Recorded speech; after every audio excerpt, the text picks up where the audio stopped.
Welcome to MalcolmPresents.com and my show with Syd and Malcolm. And of course, I'm Malcolm Berman, and opposite me is Syd Malcolm. Hey. Greetings and salutations. And here it's the third night of Hanukkah. Third night of Hanukkah. Beautiful, beautiful time. And it's a full moon, but it's so early for Hanukkah. Yes, it is. I don't remember it being earlier in years. No. Not during Thanksgiving weekend, which was pretty interesting. Well, actually, my wife remembers a few years ago, or sometime Thanksgiving, which was really? part of it was Hanukkah and Thanksgiving in the same day. Wow. I don't remember that. But it was funny because she's more or less adopted Judaism. She's, as you know, I've mentioned, she's from El Salvador. But she didn't. She thought that Hanukkah was one of the major Jewish holiday. And originally she didn't believe me that basically it's a minor holiday that the American Jews boasted up because the kids were, they wanted their kids to be celebrating a holiday like the Christian kids did with Christmas, and they built it up. I think it was built up a lot by Jewish store owners that wanted to sell more gifts. And that's what you get, that's the one thing that, people that are not Jewish talk about, oh, you guys get 8 nights of gifts. We only get Christmas. Yeah, but basically, I remember as a kid, the 8 nights were really sort of like minor gifts. It wasn't like a Christmas gift. It was sort of like a minor type of thing. Maybe. But we very much look forward to it. In fact, my mother once was very upset with her brother. I slept over my cousin Stanley's house, and they celebrated Christmas. They exchanged gifts for Christmas. And this is my mother's brother's wife and kids, Jewish. And I remember what I got as a gift. My cousin Stanley got Monopoly, and I got the game Easy Money, which was the game we played as kids. And my mother had no idea that her brother celebrated Christmas until I came home and told her. And she was not happy. Yeah. Well, I like to call myself a EOE.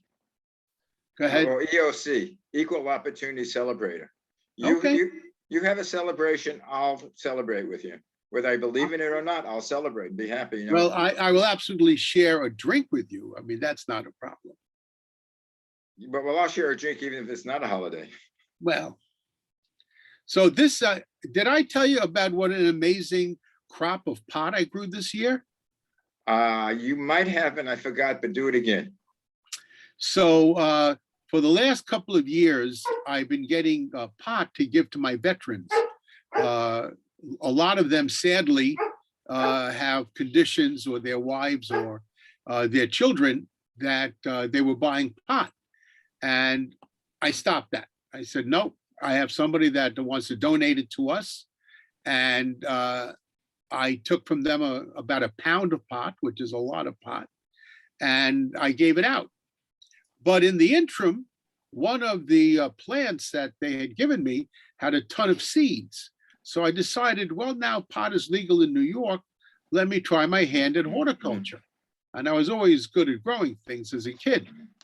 Well, I grew 18 plants, of which 9 were male. And you have to get rid of the male plants. So I was left with 8 plants, and I harvested 8 nice size, bushy, full of buds plants. I dried it for about 2 months, and now I'm giving it away. Oh, fantastic. Happy Hanukkah.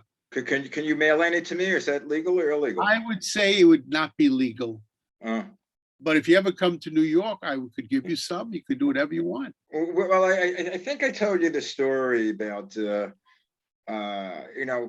as a youth in Brooklyn and Manhattan, I indulged, I smoked. Yeah. But I hadn't done it for, I don't know, about 30 years, because what I found out, in Los Angeles, the marijuana was cut with a lot of different things. So I would, if I didn't know who I bought it from, Right. or was a stranger and I smoked, I'd get a different type of high. I'd get a headache, I get dizzy, so I said, no, the hell with it. It's not worth it, because they were also cutting it with PCP or elephant dust. Right. So I stopped. I have a bad back about 6, 7 years ago when medical marijuana was legal here. Right. Now recreational marijuana is legal also, but Right. this was only medical. And I went to my doctor because I have a bad back. I have spinal stenosis, which they said everybody has. But anyway, and I asked him, would marijuana help? He said, no, I don't know. I can't recommend it, but try. Right. So I went to a clinic, expecting an examination. When I go in there, the guy says, what hurts? I said, my back. He says, okay, $50. He gives me a prescription. Wow. So I go, and it's a separate store. You have to buy it.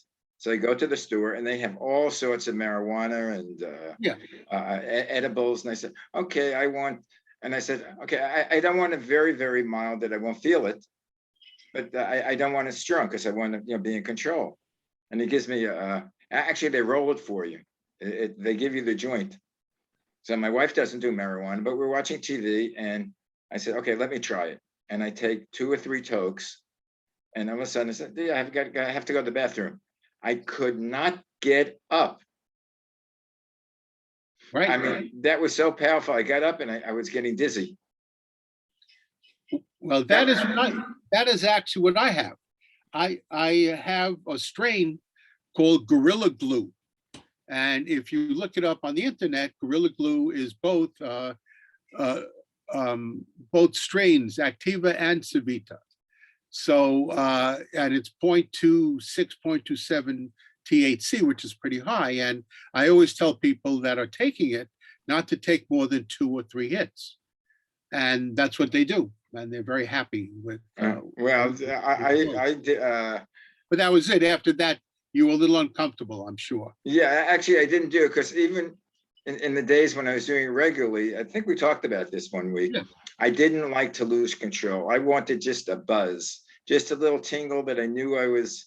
Exactly. I'm the same way. And that's the point that I always loved. When I was in high school or college, I like to get to a point that it would enhance the situation I was in and not control the situation I was in. Yeah, well, I didn't smoke till actually I was almost finished college, the senior year. Why? Because the people in high school that were smokers, they were all the dropouts. They were the idiot kids, and they would smoke pot. The big thing was pill popping in my days. It was like the uppers and the downers. And we had it was the intellectual cool kids that smoked pot when I was 15, and that's when I smoked. And it wasn't, we actually looked down at the people that drank beer and wine. So potheads, had a society amongst themselves in high school. Oh, yeah. And it stayed like that for the rest of my life. Yeah, I really was never a big drinker, and I was never really a big pot smoker. I could probably say I've gotten high in my whole life 30 times. Really? That's all? Yeah. No. It just doesn't lend itself a lot of times. But I pick my situations, like I eventually want to try the pot that I grew. So far, everyone that I've given it to has come back with accolades. You haven't tried it yet? No. Well, but anyway, I tried a pot. Last year, I had 2 strains of pot. I had what we called the sleeper pot and the happy pot. Mm-hmm. The sleeper pot was the Gorilla Glue. The happy pot was just a little less THC. That I smoked 2, 3 times last year. I very much enjoyed it. But I don't want to do the sleepy pot because it wouldn't do anything for me that I wanted to do. I don't love going to sleep. So to get something that would knock me out really wouldn't satisfy me. Yeah, that doesn't. I want to get what is it? The one that's good for pain. It's not the THC. It's the CBD. CBD. We have both. My wife and I had I had my knee fixed, but before I had my knee fixed, when I was in Oregon, about 4 years ago when my daughter moved up there, and it's legal up there. I went in and I got CBD cream, which I rolled on my knee. I got a little bit of relief from it. And then I bought CBD, pretty strong CBD in an eyedropper bottle. I paid $50 for it to mix in with creams like hand cream, skin cream. And I tried that on my knee and I got a little bit more relief from it. Oh, interesting. Yeah. Yeah, They also sell CBD gummies, which I really have not tried, but one of my friends had very, very bad backaches. He took CBD gummies and he got some relief from it. no, I gotta try that. Anyway, getting off of the pot, you want to talk about Well, let me talk about Thanksgiving. Yeah. Thanksgiving, this was the 30th year that we have done a Thanksgiving feast. And this was the second year that we've done it at the Five-Town Community Center. And unlike last year, where we did not offer a place to sit with your meal, we offered it this year, but we had very few takers. Only 2 people wanted to sit at a table and eat the meal. The rest took all of their takeouts home. And we made over 800 takeout clamshell plates for them to take. We also, and that was from Michelle and Edward Schornstein, who volunteer for Rock and Wrap It Up. You've spoken to Michelle Schornstein. She runs our veteran, Andy Priestley Veteran Toolkit and our farmers market. So she and her husband every year donate about $2,000 worth of hams and turkeys. And the trick is to get them cooked by people. And it's always a hard time because all businesses are cooking for other people. But I had good friends of mine over the years and we're able to get all 45 turkeys and all 20 hams cooked. And it was phenomenal. The crew that we had on Thursday morning started at 7:30 carving the turkeys and hams and got done around 10:30. And we wound up having about 75 people volunteer in the first 2 shifts and another 50 people volunteer in the afternoon. And people started coming. We run, knowing our clientele was a little bit different, we ran 2 days. We ran Thursday and Friday.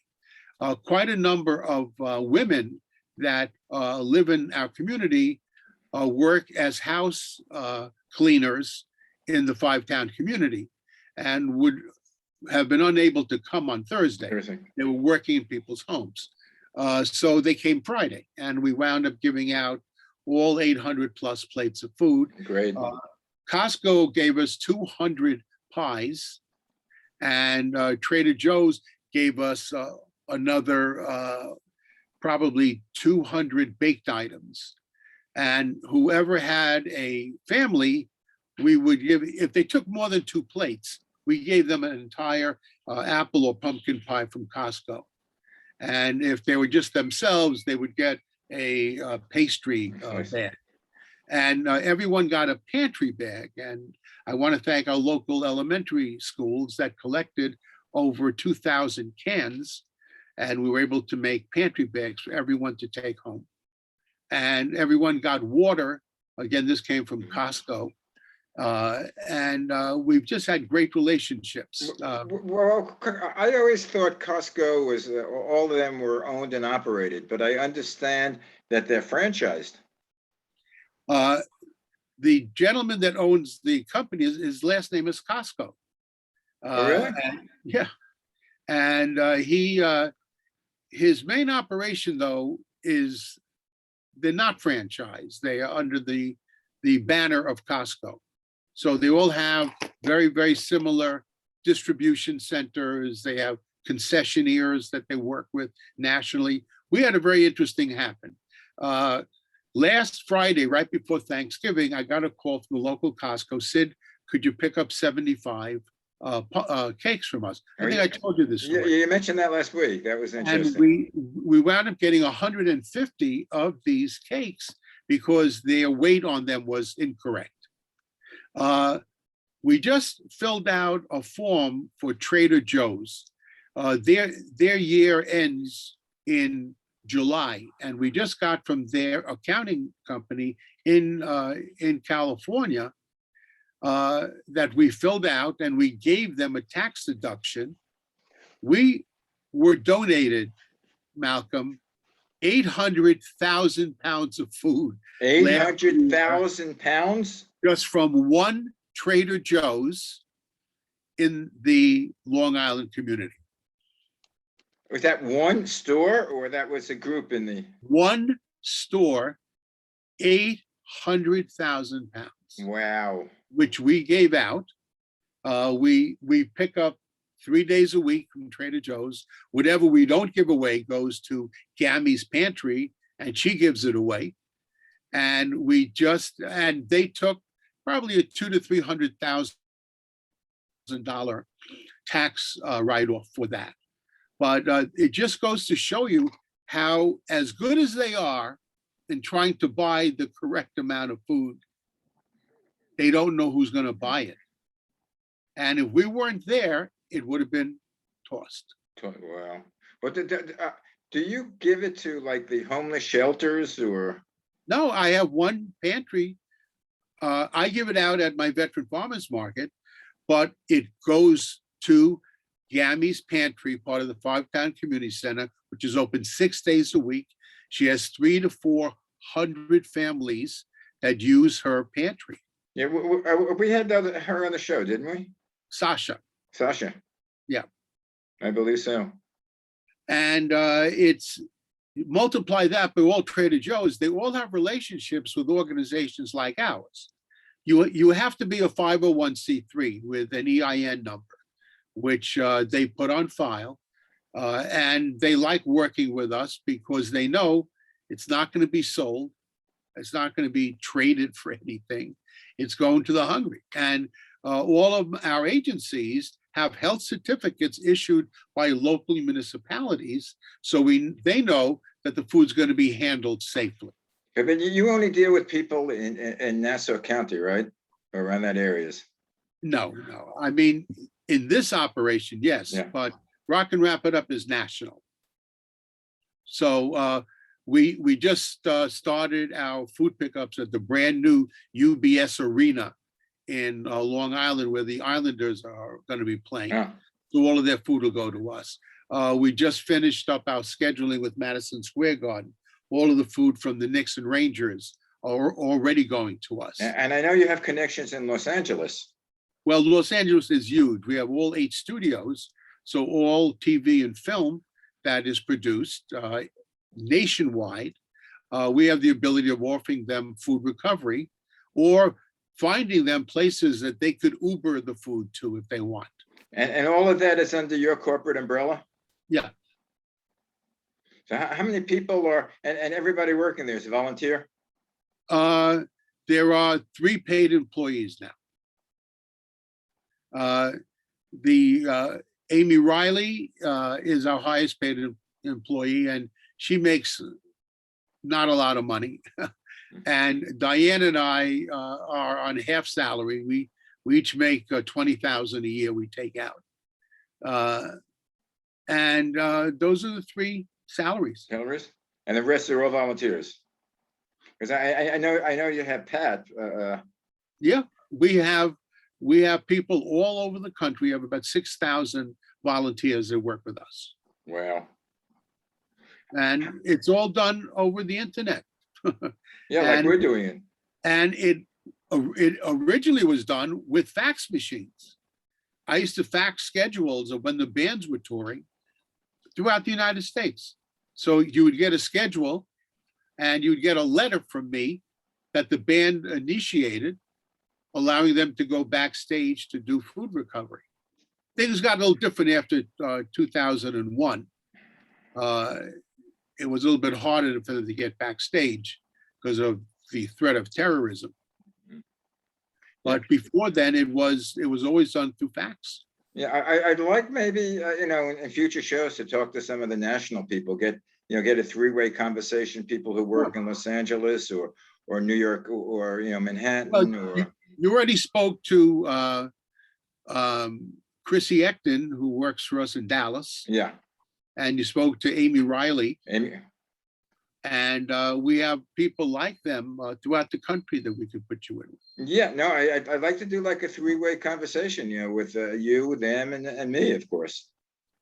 And because it sounds like, something that we should be shouting about, or you should be shouting about. Well, we have a lot of pride in what we do, and we've been very successful for a long period of time. And sometimes I don't want to shine too high a spotlight because it may disappear. Sometimes, and I'll tell you why. We have found that there are certain people that when you tell them that you've donated 800,000 pounds of food to Rock and Wrap It Up, they wouldn't celebrate it like Trader Joe's. They would look to fire someone as to why did you overorder? And you always have to balance that, because the threat of that, Malcolm, is always there, that people don't make necessarily the kinds of rah-rahs that we are proud of. Other people use it as a means to question, and they don't realize that any kind of food endeavor, especially catering, by the way, it is an inexact science. Caterers, and especially I'll use our rock bands. I've had a lot of experience with them.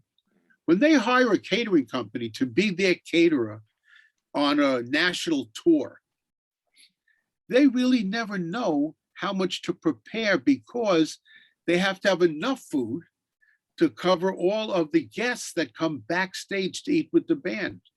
In different cities, those are radio people, those are music writers, those are relatives. So they may have to always make an additional 50 meals that are just absorbed by the band. Now, if they don't have those people coming, they still have to make those 50 meals. Rock and Wrap It Up got those meals. Yeah, nationwide. It reminds me of when my wife cooks dinner for when we have a sort of party. I mean, we have a party, just her immediate family is like 20 people, 25 people with kids, but she always overcooks, because her fear is not that we have leftovers, because we never leftovers, because they give it to the family to take home, or we have it, but the fear is that someone's going to go hungry because we're not going to have it. She's not going to cook enough food, which you're talking about.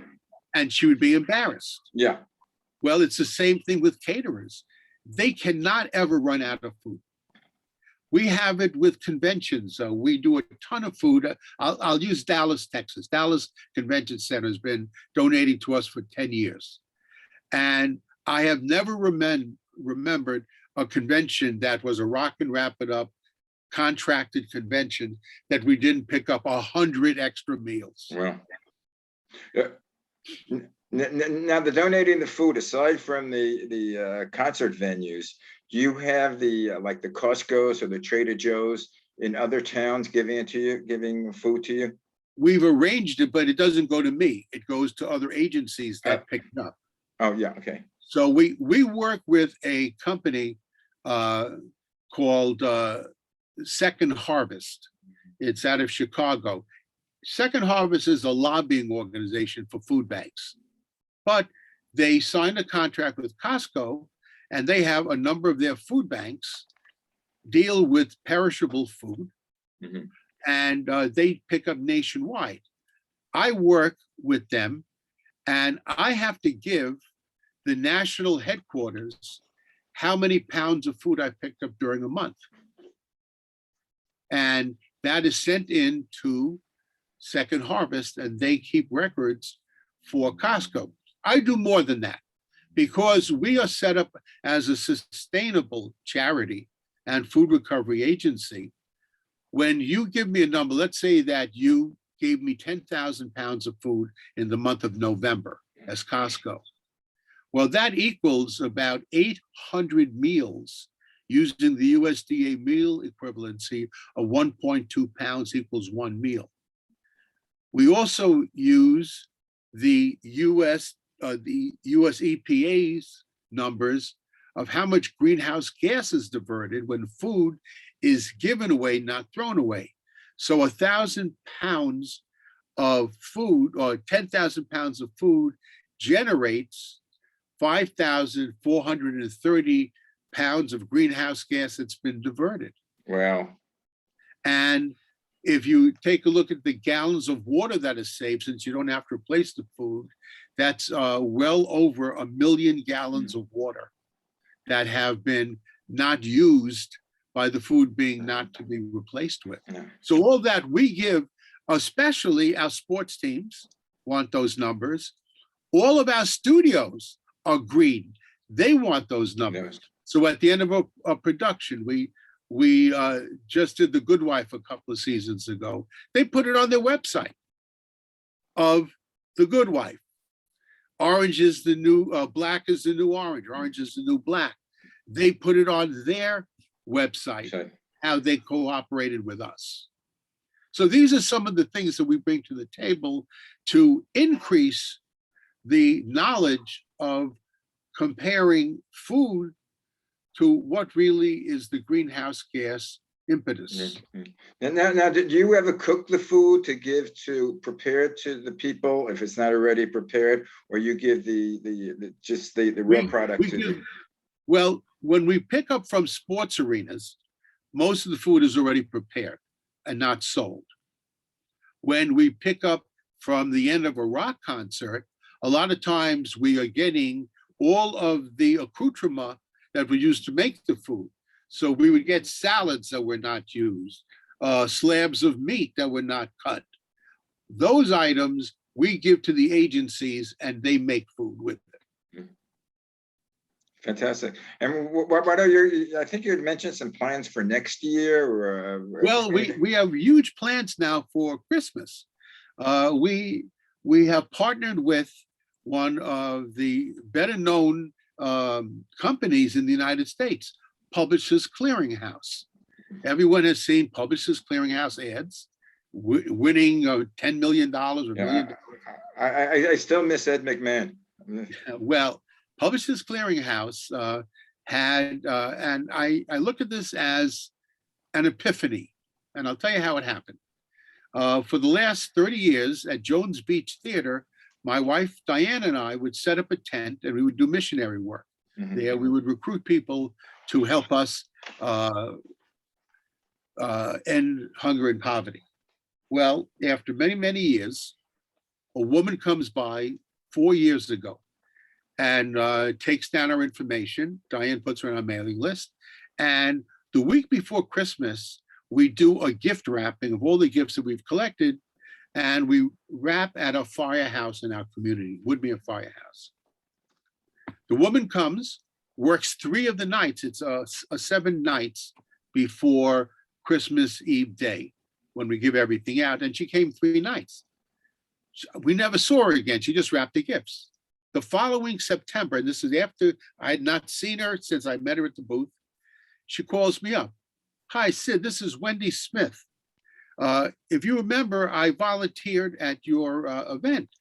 I said, yes, Wendy, we met you at Jones Beach. She says, yes. She says, well, I never told you I'm group vice president of Publishers Clearinghouse. I love what you do, and I'm donating from our organization 5,000 gifts to you. I started to cry, Malcolm. It was one of the most amazing things. We had been doing missionary work for 25 years, and we never caught a situation like this. And this was for this year or last year? Oh, this was 4 years ago. 4 years ago. Now, and that year, she knew I was active in the American Legion. 2,000 gifts were hats, gloves, and scarf sets that she sent directly to our 2 local veteran hospitals through us. She paid the shipping. She had the people unload it. It showed up there and we got 3,000 beautiful gifts to give out.